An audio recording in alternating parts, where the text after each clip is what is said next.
On est dans le... On est encore une fois ensemble, dans notre petite maison là-haut dans les bois, à Corcelles, à Corcelles. On sait qu'on ne peut pas parler de tout. Par exemple, Cécile n'a jamais dit que c'est eux qui l'ont deviné. Cécile n'a jamais dit je suis juive. C'est une fois au cours d'un repas. On a été invité à un repas. C'était Noël. On était invité par Georgette et Léon, qui avaient fait venir leur fille aînée, leur fils aîné. Il ne restait plus que le petit jeune. Ils ont fait venir chacun des deux grands avec le mari et la femme. Et puis on était tous réunis autour d'une table. C'est dangereux, ça. Alors, personne ne veut parler. Léon, à la rigueur, pour dire que le lendemain, il va faire ça, pour rappeler à son fils qu'il devrait penser à aller là. Et puis on se tourne vers nous. Je ne veux pas dire que c'était nous, le cinéma, mais on se tourne vers nous. Et alors, vous avez des nouvelles? Ça commençait toujours comme ça. Vous avez des nouvelles? Elles sont bonnes? Un peu comme si on était encore, nous, là-bas, dans la guerre, et puis eux, dans la paix, disons. Alors, je ne sais comment, mais il y avait la guerre d'Algérie à ce moment-là.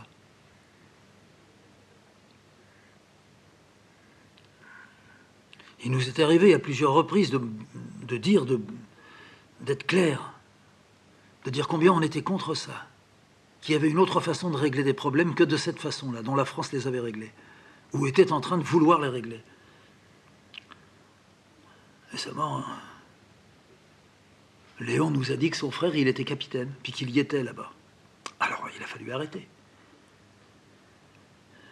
Arrêter, et puis non pas dire c'est l'envers de ce que j'ai dit, les Français ont raison, mais de dire, bon, allez, c'est Noël, faut pas parler de tout ça. Alors on est passé à autre chose, et puis ça n'arrivait pas à bien embrayer. Et Cécile s'est mise à parler, puisque Juliette lui disait, mais la neige, vous n'en avez jamais autant vu que vous en voyez maintenant, depuis que vous êtes ici. Cécile a dit, mais vous vous trompez, j'ai été élevée dans un pays de neige. Et Cécile de dire, très simplement, très brièvement, qu'une partie de sa famille était, alors lituanienne, c'était difficile à expliquer où était la Lituanie, de dire, c'est près de la Russie, entre la Pologne et la Russie. Alors bien sûr, elle parlait si bien le français, mais elle a été élevée en France, elle est française. Elle est allée à l'école et au lycée français. Puis vous avez vu son père, il parle français. Alors, elle dit comment c'est là-bas. Elle parle de l'épaisseur, disons, de la neige, du grand froid de la neige, des paysans, de la difficulté de certains paysans, de ce qu'on y cultivait. Et tout à coup, c'est Juliette qui dit, mais je vais vous poser une question, madame. Alors elle s'adresse à Cécile. Alors tous les autres de regarder dans la direction de Cécile. Moi, j'ai senti ce qui allait venir. Je l'ai senti, oui. Je ne dirais pas que je savais ce qu'elle allait, mais je sentais qu'il y avait une complication d'un seul coup, là, qui se pointait. Elle a dit, mais est-ce que pendant la guerre, vous avez eu des problèmes? Cécile, elle rougit, elle dit oui.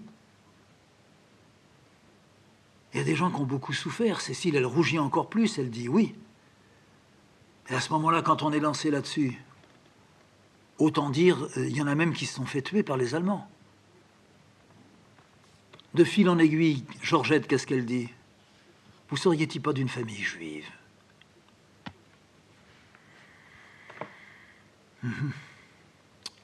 La réponse de Cécile, elle a été claire tout de suite. Elle est devenue rouge, elle allait éclater. Des larmes dans les yeux. Elle n'a pas répondu ni oui ni non. Et Georgette a dit non, je demandais ça. On en a connu qui sont passés par ici. Elle a dit ils ont été très malheureux. Et Léon a dit ah oui, ah oui. Quel malheur! Bon, le repas était terminé, on est rentré chez nous. On s'est demandé si le lendemain c'était, oui ou non, possible de rentrer chez eux. On a laissé passer un jour ou deux, même un peu plus. Puis quand même, on est descendu. Et elle a dit, oh ben je me disais, il y en a un qui est malade, il faudrait que j'aille voir là-haut. Donc si elle disait ça, ça allait. Mais rentrez donc. On est rentré. Vous avez tout bien digéré? Très bien. Sous-entendu, derrière tout ça, vous avez digéré aussi la question que je vous avais posée. Et moi j'ai dit, on a tout bien digéré. Tout, sans exception. C'est elle, Juliette, qui a rougi. Alors, c'était une des rares femmes à pouvoir être comme elle était. Puisque c'est elle qui disait, j'écoute plutôt la messe en prenant sur la TSF le poste de Sautan, en Suisse, qui n'était pas très loin, que d'écouter quand c'est retransmis depuis Lyon ou depuis Bourg-en-Bresse, parce que là-bas, il y a la belle musique avec monsieur Jean-Sébastien Bach. Il est évident que si une femme pouvait dire ça, elle pouvait pas être gênée d'avoir reçu à sa table le jour de Noël une femme dont la famille était juive, et qui donc était juive elle-même, et puis un autre qui était né dans une cave. Elle pouvait pas. Elle comprenait peut-être pas vraiment ce que Bach faisait chanter à ses chanteurs, mais si elle était ça, elle n'était pas autre chose que ça. Ouais. Ça, c'est, disons, les difficultés de la vie à la campagne. Le savoir où s'arrêter. Et le plus souvent possible, s'arrêter avant la limite. Et même dans certains cas, bien avant la limite. On sent qu'on s'avance dans le marécage. Hein. On le sent, on le voit aux yeux, à la couleur des joues de la femme. Même quand on est dans les bois, on a l'impression que c'est la même chose. Il ne vous viendrait pas à l'idée, à nous il ne nous venait pas à l'idée, mais à personne dans le fond. Quand on est en plein milieu d'une forêt de sapins qui fait 30 km de long, 25 km de large, ouais, pas une maison là-dedans, des bêtes partout qui passent dans tous les coins, même pas de voiture. Il ne viendrait pas à l'idée de faire un trou pour... je sais pas quoi faire, moi. Pour aller sortir un petit oignon puis le ramener chez soi. On aurait l'impression de commettre quelque chose, de déranger quelque chose. On n'irait pas non plus faire un feu. Un petit feu, tout petit de rien, bien protégé, sans risque même. On ne ferait pas. On casserait même pas une branche de sapin. Il y en a qui le font, sont très rares. Et si on cueille des myrtilles, des mûres, on s'arrange à ne rien abîmer. Tout en venant de la ville. Quelque chose vous change. À la campagne, dans la nature. Les arbres sont là. Les arbres ont l'air de dire en vous regardant, attention, hein, attention. On se sent regardé de partout. Par les plantes, par l'eau qui coule, par les pierres qui sont là. Grosses pierres. Des pierres immenses. Des morceaux de montagne. Qu'on finit par tomber, par arriver là. On les touche, on a la sensation de toucher des ancêtres. Moi, en tout cas, je l'avais. Cécile aussi. Puis au milieu de tout ça, on voit des toutes petites pousses de rien du tout qui veulent, elles aussi, être de la famille. Toutes petites. Elles ont peu de chance, elles vont se faire ronger par les écureuils, par les loutres, par les blaireaux, par les loirs, par les... Mais quand même, ils essayent. À chacun sa chance. Ah, il y en a qui réussissent. Il y en a qui deviennent des arbres, des grands sapins de 40 mètres de haut.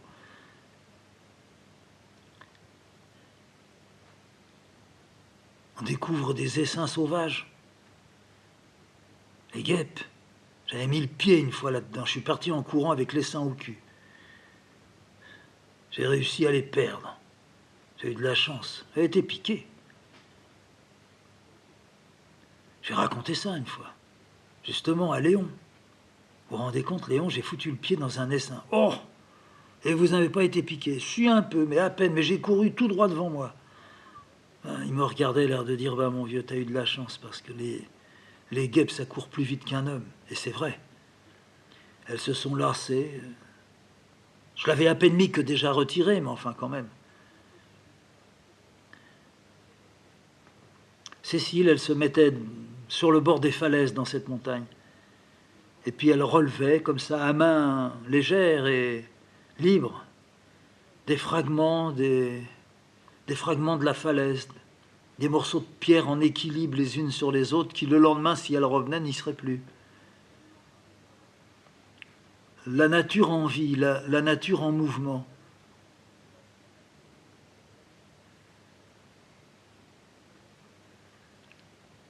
Il a donc fallu non pas que l'on se fasse à ça, il a fallu qu'une part de nous comprenne tout ça si l'on voulait rester. Et que sans pour autant oublier de là d'où on vient, d'ailleurs on n'est pas toujours sûr de là d'où on vient.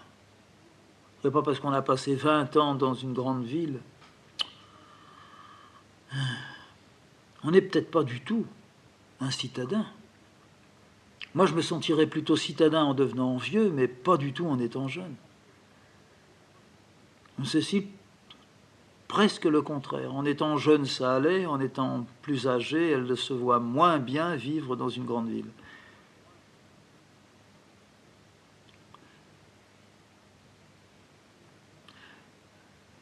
Un jour, Léon a su que j'étais plutôt artiste qu'autre chose. Il a su. Parce qu'un type est venu de Lyon, a demandé la route, je ne sais pas qu'est-ce qu'il a pu dire, mais bon.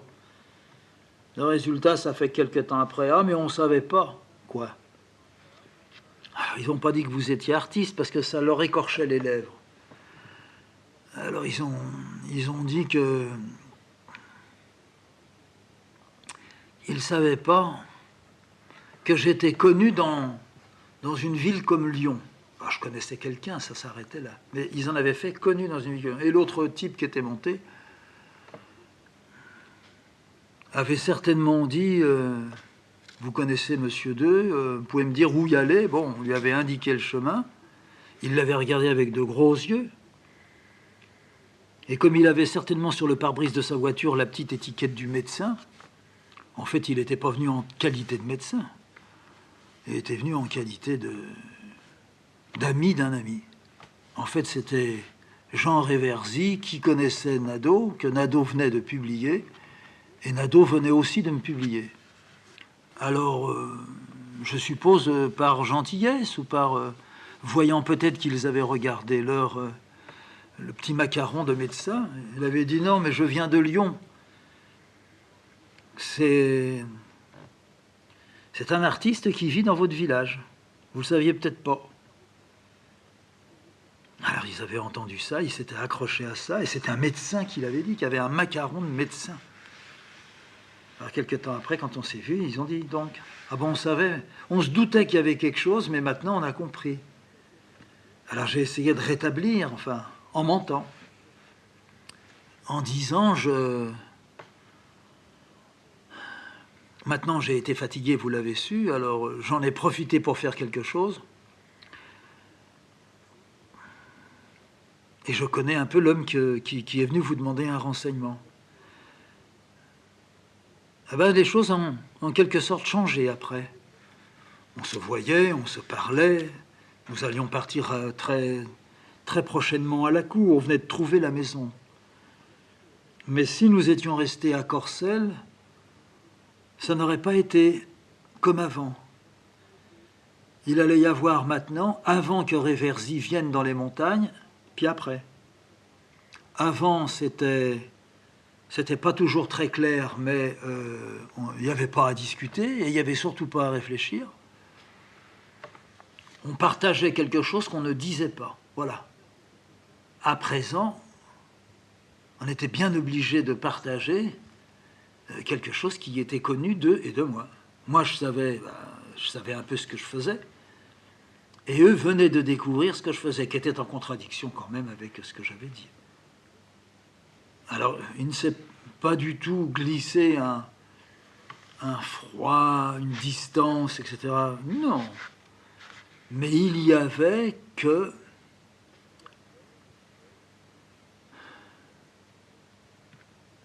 À partir de ce moment-là, les échanges étaient légèrement perturbés, troublés. Quelque chose venait d'entrer, une nouvelle venait d'entrer.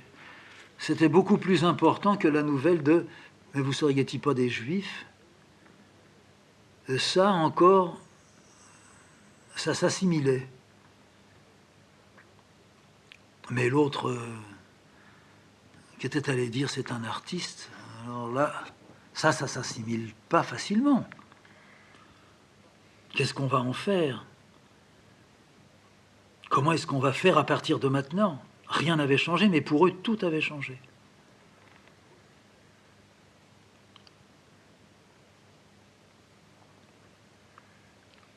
Quand on était au Cousin, on avait fini par leur dire qu'on allait partir. Ça a été décidé, bon. La réponse des gens du Cousin, de la famille qu'on connaissait. « Oh, c'est normal, vous n'étiez pas fait pour vivre comme nous à la campagne. » Sous-entendant par là, isolé, éloigné, malheureux. C'est dans une ville comme la Châtre que vous devez aller. Ils ne savaient pas ce qu'ils disaient, mais pour eux, c'était ça. Quand ils viennent à la Châtre, ils mettent une cravate. Elle se met joliment une petite jupe noire, des souliers un peu vernis. On voit qu'elle est paysanne. On voit qu'elle l'aime et qu'elle est venue, qu'elle honore la ville de sa présence qui renvoie une sorte de respiration profonde qui rythme sa démarche à l'intérieur de la ville. Elle essaye de marcher différemment. Quand elle est dans sa cour, elle marche un peu les jambes écartées. Elle a dû avoir le bassin abîmé quand elle a eu ses enfants. Elle a dû accoucher à la maison. Ça a dû pas bien se passer, comme avec les vaches. Mais quand elle marche dans sa cour, elle est tout à fait elle. C'est quand je l'ai croisée dans la Châtre. De dos, j'aurais jamais dit c'est elle. De face, je reconnais la tête. Mais comme elle marche en essayant de serrer les jambes, avec des petits talons, jamais elle marche avec des petits talons là-haut. Elle a des bottes là-haut. Puis sinon, elle a des charentaises quand elle est à la maison. Alors elle se change complètement en venant ici. Elle est venue à la maison quelquefois. Elle regarde. Elle dit « Ah oui, je comprends que vous vous plaisiez ici. Ça, c'est une maison pour vous. » C'est-à-dire que là où on était, c'était la ferme d'un voisin qu'on avait acheté. C'était la ferme des Dodons. Même si on avait foutu des radiateurs dedans, même s'il n'y avait pas de tapisserie sur les murs, chez eux, il y avait de la tapisserie dans leur chambre, chez nous, il n'y en avait pas. C'était tout passé à la chaux. Mais même si c'était comme ça, c'était propre, il y avait certains meubles, c'était resté la ferme. Elle avait gardé son volume, il n'y avait pas eu d'ouverture. On avait plutôt fait des fermetures. La grange, je l'avais fait fermer en mettant une grande fenêtre pour que ça devienne mon atelier. Et puis toutes les fenêtres, toutes les percées étaient restées les mêmes. Peut-être notre chambre. Il y avait une petite ouverture, on l'avait agrandir pour avoir une fenêtre assez large. Mais sinon, quand ils rentraient dans la cour, ils n'étaient pas dépaysés. C'est comme s'ils allaient chez les Dodons. À la différence, c'est qu'on avait foutu du gravier partout parce qu'on ne voulait pas qu'il y ait de la terre et qu'avec les bêtes, on rentre toujours tout ça à la maison. On avait fait crépir les murs. Mais sinon, la cheminée était la même, la proportion des espaces à l'intérieur, même si notre chambre était l'ancienne chambre des choux et des patates, même si la petite chambre d'amis dans laquelle allait dormir soit la tante de Cécile, soit le père de Cécile, était l'ancienne porcherie. D'ailleurs, ils rigolaient, puis ils disaient qu'ils n'auraient jamais dormi là-dedans. Mais je dis, mais venez voir comment c'est devenu. Oh, mais même, il y a eu des cochons, nous, on n'irait pas. Mais ils savaient qu'il y avait eu les cochons. Ça les faisait sourire. Mais en venant ici, jamais ils avaient mis les pieds là-dedans, sauf en allant chez un médecin à Aiguronde. Non pas que notre maison soit... Non, mais c'est une maison. C'est une maison avec une porte d'entrée, un petit couloir, une première pièce, une deuxième grande pièce, une cuisine, une autre pièce en bas qui est un atelier, celui de Cécile. On ne voit pas que c'est un atelier. On voit des tables. Ça pourrait donc faire une deuxième salle à manger, admettons. La salle à manger de Zaza, voilà. Et puis nous, on a la cuisine pour Sirène. Et puis nous, dans la grande salle à manger, Cécile et moi. J'avais dit, vous voulez voir le premier, ça vous intéresse? Oh non, ils ne voulaient pas voir le premier. Une deuxième fois, j'ai dit, écoutez, je vais vous montrer là où je travaille. Vous avez l'air de vous demander où je suis. Moi, je ne suis pas au rez-de-chaussée, je suis au premier. J'étais parti au premier. Ils me suivaient. Oh ben non, on ne voudrait pas. Oh ben non, on n'oserait pas. Ben, ils sont venus. J'ai montré l'atelier dans lequel je suis, là, la grande pièce qui donne sur la rue Notre-Dame. Je dis, voilà, ici je travaille. Ils n'ont pas voulu rentrer. Ils sont restés sur le bord de la porte. Mais je dis, mais vous pouvez rentrer, il n'y a rien, il y a un fauteuil. On va prendre le café ici. Vous, Denise, vous allez vous installer dans le fauteuil. Vous, mettez-vous sur la chaise, j'ai dit à son bonhomme. Puis j'ai appelé Cécile, j'ai dit, si tu veux, tu montes le café en haut dans le grand atelier. Ils n'ont jamais voulu. Non, non, non, non, non, non, ils se sont levés. Ils avaient des ressorts en dessous les fesses. Alors l'autre petite pièce à côté, j'ai dit, ça c'est mon petit bureau. Comprenez rien, voyez rien. C'était les mêmes meubles. Je disais, vous vous souvenez de cette table? Elle était là-bas, dans la petite pièce du fond. Ça, c'était dans les anciennes écuries. Ils ne reconnaissaient rien. Tout avait changé. J'ai dit, regardez par la fenêtre. Ça, c'est l'arrière de la maison, c'est le petit jardin de Cécile. C'est autre chose à côté de celui qu'on avait là-haut. Elle n'arrivait pas à répondre oui ou non. Elle secouait la tête.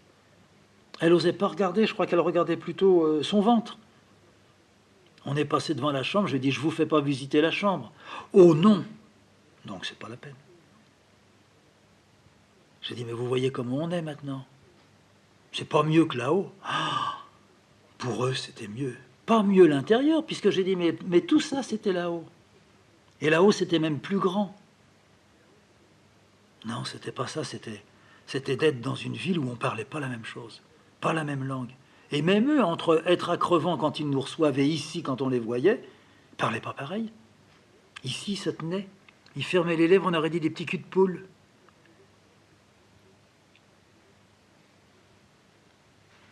Et vous vous êtes fait ici.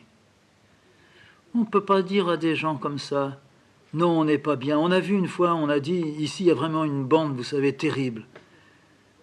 Dans la campagne, non pas que la mentalité soit meilleure, mais dans la campagne, il n'y aurait pas ça. Ici, il y a vraiment des chefs qui impriment quelque chose d'extrêmement désagréable. Les gens de modestes conditions, j'avais bon dire ça, ils gobaient pas. Pour eux, le maire et les autorités de la chatte, c'est une sorte de station surélevée, supérieure, des rois. Et les rois, ça se respecte. Je me souviens quand on était à la cour. À un moment donné, on a été un certain nombre d'artistes, disons, intellectuels, ça me plaît pas tellement. Et on a signé le manifeste des 121. Bon, ben, j'ai inévitablement eu la DST à la maison. Ils étaient montés de la capitale, enfin de Bourg-en-Bresse ou de Lyon, je ne sais pas. Faire une perquisition. Ils étaient passés d'abord voir le maire du village de la cour, à qui ils avaient dit, on a un ordre de perquisition, mais j'imagine, voulez-vous nous donner des renseignements sur la personne, avant qu'on aille chez lui? Le maire, qu'est-ce que vous voulez qu'il dise? Il ne me connaissait pas. J'étais allé me présenter, puis apparemment, il n'avait aucune sympathie pour moi. Il n'aimait pas certainement les artistes. À lui, je lui avais dit, je suis un artiste. J'ai décidé de vivre ici parce que je suis un peu à l'écart et je serais en fait mieux. Il avait rien dit, ni oui ni non, ni bien ni pas bien, ni on est honoré ou déshonoré. Et je crois qu'il pensait plutôt être déshonoré qu'autre chose.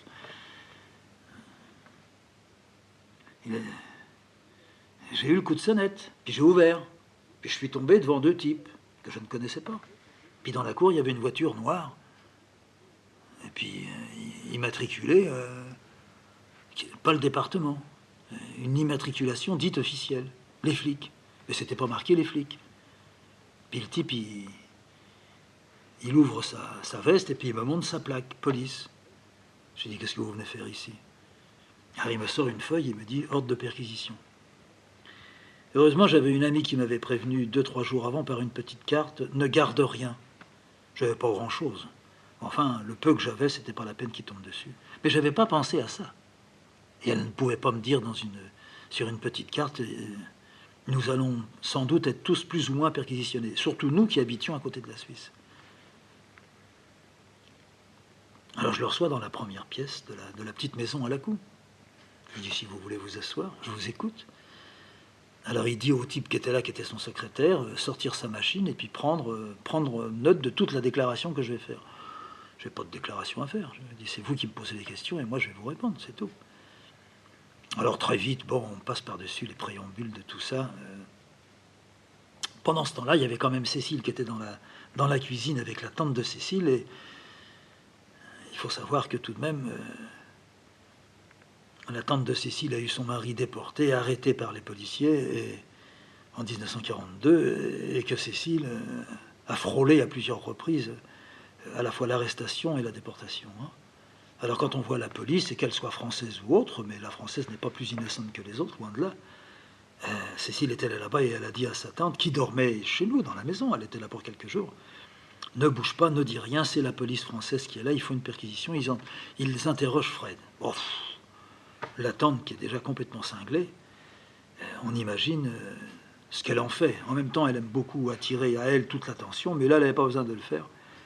C'était suffisamment, disons, aigu pour redouter que quelque chose se termine plus ou moins bien. Plus ou moins bien. Ils ne pouvaient pas m'embarquer, ils n'étaient pas venus pour m'embarquer à deux bonhommes.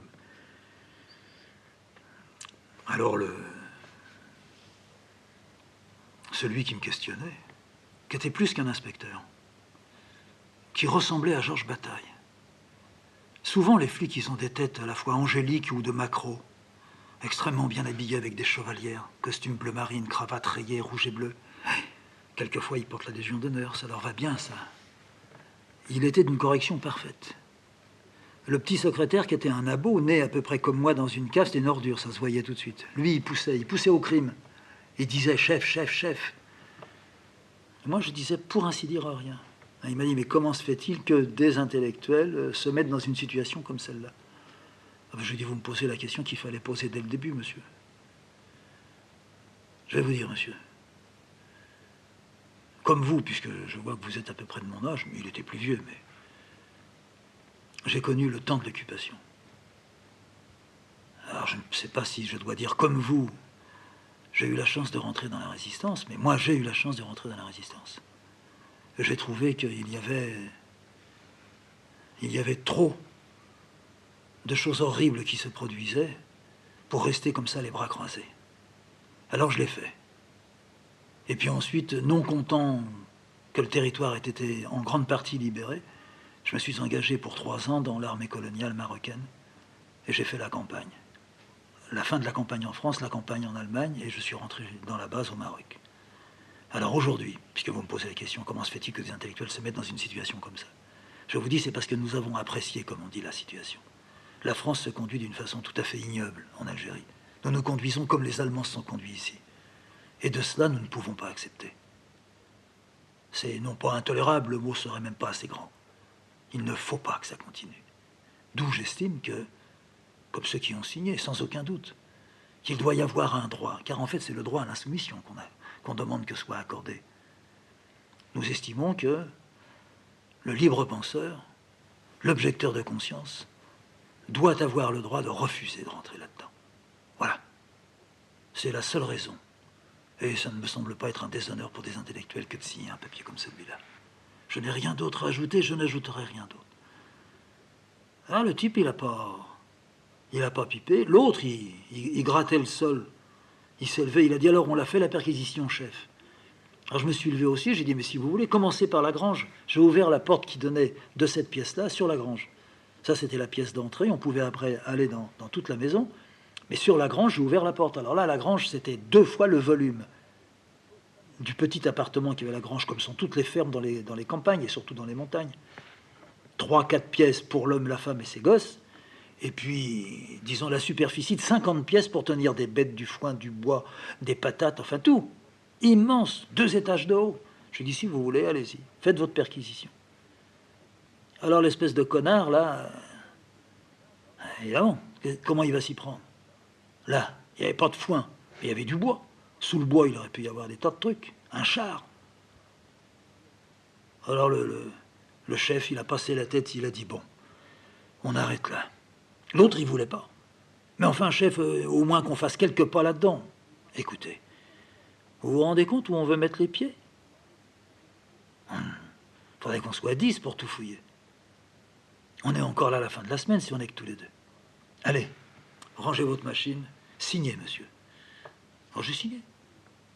Il est parti, quand il est parti, comme le sont quelquefois les flics. Il m'a dit, je vous ai un peu dérangé, mais c'était un ordre. Et il m'a serré la main. Et s'il m'a serré la main, ça veut dire que je la lui ai serré moi aussi. L'autre, non, pas du tout. L'autre, il n'avait pas envie, puis j'aurais pas voulu. puis ils sont partis. Le lendemain, fallait que je voie comment ça s'était passé, parce que tout le monde avait vu la voiture noire rentrer. Et puis peut-être que le maire, il s'était répandu. Ça, je ne le savais pas. C'était à voir. Alors, le lendemain, je suis sorti dans le village. Le soir, on s'est un petit peu requinqués, là, tous les trois. La tante, elle était dans tous ses états. Elle trouvait qu'on avait eu tort, bien sûr, de signer. Le lendemain, je sors. Je croise le maire. C'est un vieux, et en plus, ça avait été un policier de la police judiciaire. Il me regarde, je le regarde. On se disait rarement bonjour, alors je n'allais pas commencer. Puis il donne un coup de tête. Oh, je réponds par un coup de tête. Bon. Donc, il continue à dire un petit peu comme ça.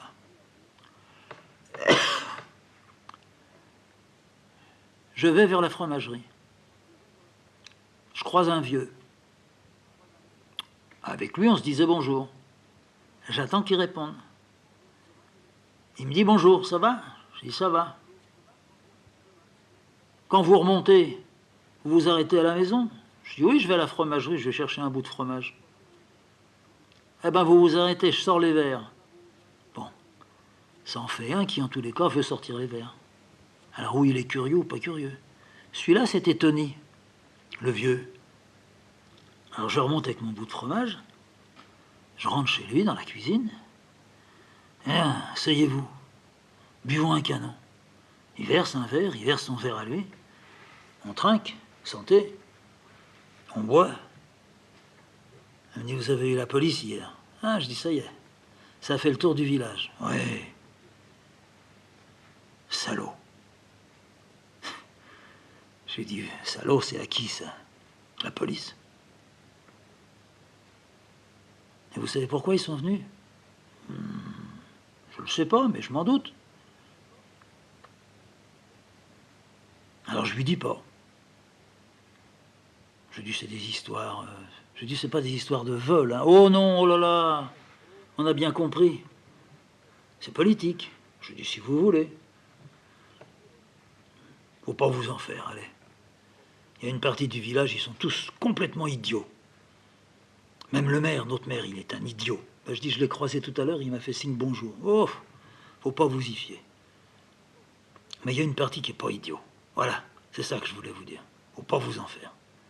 C'est à partir de ce moment-là qu'il venait mettre des violettes, justement, sur le bord de la fenêtre de Cécile. Oui. Puis quand je suis remonté pour revenir à la maison avec mon fromage, encore un type. Paysan, je connaissais. Je connaissais, mais on parlait presque pas. Il vient vers moi, il me tend la main. Ah, ça change, hein? Je dis, ça va, ça va. Il fait beau, hein? Il fait beau. Il fait plus beau qu'hier, il me dit. Alors je lui dis, hier c'était spécial, hein? Hier c'était une drôle de journée. Vous savez qu'on a su, hein? Ah oui, je pense. Je viens de voir Tony, il m'a dit qu'il savait. Ah oui, bah lui, il sait tout. Bah vous aussi, vous savez tout. Hein? Ils sont restés longtemps chez vous, hein? Faut quand même que je vous dise, c'est pas du tout pour un vol, hein? Faut pas croire. Non, mais on a tout compris. C'est à cause de l'Algérie, hein? C'est parce que vous n'êtes pas d'accord. Voilà. C'est bien. C'est très bien. C'est très bien.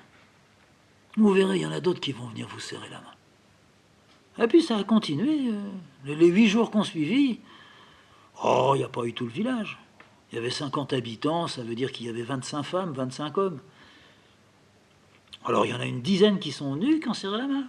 Qu'on dit, il y en a même un qui a dit on est là. Qui en a même profité pour me tutoyer, alors qu'on s'était jamais parlé avant. Ah, c'est ça un paysan.